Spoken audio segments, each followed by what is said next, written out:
that? No, 3. And many people should go and say, Come ye, and let us go to the mountain of the Lord, to the house of the God of Jacob, and he will teach us his ways, and we will walk in his paths. For out of Zion shall go forth the law, and the word of the Lord from Jerusalem. And if I can do cartwheels, I'll do cartwheels in this church, man. Said the mountain of the Lord is the house of God. What's going to happen? The central message for those that are connected to the mountain of the Lord's house is what? Come and let us go up. Why? So he can teach us his ways, and so we can walk in his paths. Not only are we going to be taught the things of the kingdom, but we're going to walk out the things of the kingdom. Am I right? And he said, out of Zion, and we know Zion is not a location. It's a mindset. It's a people. We've come to Zion. That's what Paul said in the book of Hebrews. We're not waiting on a physical land. Zion is composed and comprised of a people. Yes. Amen? Am I right or wrong? Help me out, y'all. In historical, natural, Zion is where the government was. That's where David had his house, and that's where David had his temple at. Amen. Right. It's only a type and a shadow. Peter stood up and said in the last days, talking about in Acts 15, that the tabernacle of David is going to be what? Restored. It's not tamarines. It's not pageantry and song. It's government. The tabernacle of David speaks of Zion. It's government. And I can't wait to get to the next point, number 7, which is talking about prayer. It's about government. God wants government. Yes. We can't execute government until we've been governed. Come on. The reason why we don't see any signs and results is because we're not under obligation. We're not under control. We're not under his governance.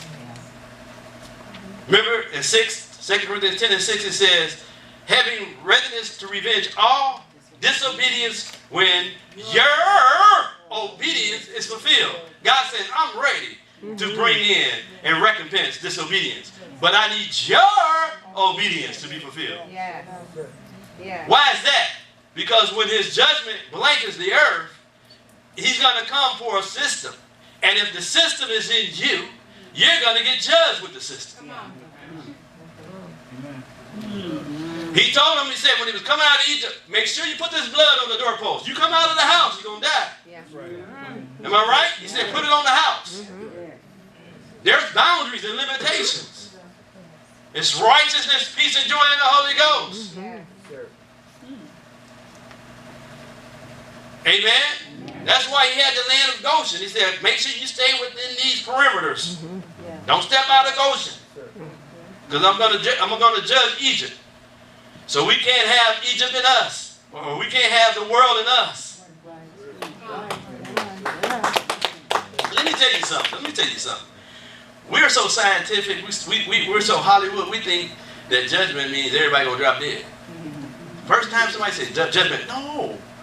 Let me just tell you something. You can be in God's judgment and everything in your life can look the same. That's right.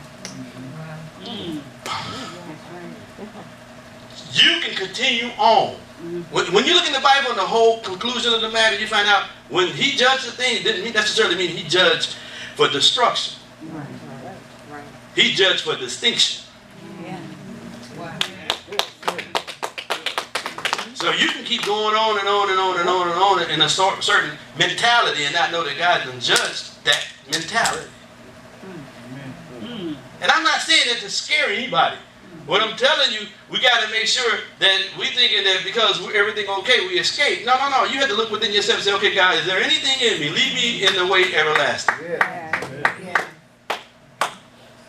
Because Goshen is not necessarily a place now. Goshen is a place in us. Remember the place is drawn near? And as we draw near to the Lord, he draw near to us. Amen. So the mountain of the Lord's house is an eternal government that is destined to rule over every mountain. So that's what we need to talk about. That's what we need to understand. And I'm going to say this so I can get to my point number 7 before it get too late tonight. I know I got a lot of stuff there, but I'm going to teach that on a separate time, y'all. So don't even worry about it. Don't even go on to point 7. It's connected to a government. So basically what we're saying, true eschatology is the release of God's government. Amen. When we talk about eschatology, we're really talking about everything coming under one head. Christ. Alpha, Omega. Beginning and end. That's what it's all about, y'all. We can formulate all kind of copious stories on what this is and what that is, and people can get on TV and market stuff. But the bottom line is that he's going to be head. Every knee going to bow, every tongue going to confess that Jesus Christ is Lord. In heaven, on earth, and underneath the earth. That's eschatology right there. You bow now or you bow later. I ain't going to talk about the hell to put you in because I ain't on that tonight. Because you don't need to go there to have it. Just keep walking contrary. Enough hell will follow you. It'll find you out right. So I'm not even trying to, I'm not the judge juror. You know what I'm saying? And I know a lot of preachers would like to put you in it, but so you know, from time to time when I think about you, I'll be like, "Ooh, put them in the fire." No, not necessarily hell, but put them in the fire. Turn up the heat, turn the knob up, increase the degrees, God. Well, let me say this. I believe the final dispensation of the fullness of time has a special arrangement purpose that just as all other ages have had. It will be the most glorious of times throughout the world order when the mystery of God is completed. The government of the world and all things therein will flow like a river from the holy city. The New Jerusalem that came down from God out of heaven. That's why we see that city coming down out of heaven. I've said this in a variety of ways. The goal of Christianity is not where we go, but what we become. The goal of our redemption is the forming in us of the eternal tabernacle of God. The holy city, the wife of the Lamb, bone of his bone, flesh of his flesh. That's my eschatology. Seventh point. Oh, glory, hold on to my shoe strap. Finally! This is the last chord. Tell your neighbor, finally. I can finally get him to stop talking. He put the demand on me. Yes. Yes. And this is not going to be an easy. House of prayer. Everything I said, the first 6 is connected to this. The last will be first, and the first should be last. The house of prayer. House of prayer. House of prayer. If God don't do anything in the earth, he needs a house of prayer. The old saints knew about prayer. They had all-nighters. They had shut-ins. They weren't too bright, but they had a power. I'm just being honest. I mean, you know, they did some stuff just because, you know, something came up and they didn't have a lot of the technology we have. We are a very bright generation. Huh? Ignorant is not bliss for us. There's no reason for us to be ignorant. As I said on Sunday, they got Echo out now. You got any questions? Just ask Echo. Okay, I quit with Echo. Listen to Miles Monroe, what he said about prayer. Anybody remember Miles? How many know that I think he got something to say? Yes, Go ahead. Man was created to be the God of this world. Huh? What? Say what? Go repeat that. Man was created to be the God of this world. He was given full authority in the earth realm, and God will not supersede that authority. Say what now? God will not what? Supersede that authority. That means he won't override you. Yeah. He won't override your authority. So whatever you deem lawful in your immediate circle, it will continue on as is. Wow. Yes. Go ahead. This means that when God said, "Let them rule over all the earth," he was ordering the dominion of the world in such a way as to make the rule of human essential for the accomplishment of his purposes. For the who? Accomplishment of who? His purposes. I had a chance when I first got out of prison to hear Dr. Miles Monroe. He used to come on all the time, late night, midnight. Yeah. And he always talked about Genesis 1. He just spent a whole lot of time over there on the dominion mandate. I knew he didn't believe in the rapture. I could just tell out of some of his teachings. He knew that man was supposed to rule the earth. Yeah. Why? Because the earth is the Lord. Yeah. Right? The earth is who? The Lord's. What else? And the fullness thereof. And the world and its inhabitants that dwell therein. Yeah.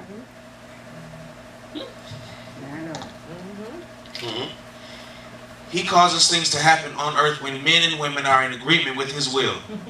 Prayer, therefore, is essential for God's will to be done in the earth. That's out of his book, Understanding the Purpose and Power of Prayer.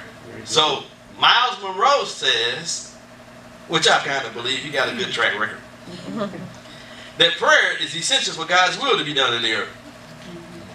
The lack of prayer means there's a lack of God's will being done in the earth. Or it's a lack of God's will being done in our church. Or it's a lack of God's will being done in our marriages. Right? And I really believe this is what something I wrote. We must continue to pursue the mandate from heaven to pray and intercede on behalf of humanity. Pray. Not teach, pray. Not get anointed, pray. All that come out of prayer. You get what I'm saying? Not gifted, pray. The church is God's chosen vessel wherein is placed the will of God so that she may pronounce on earth God's will.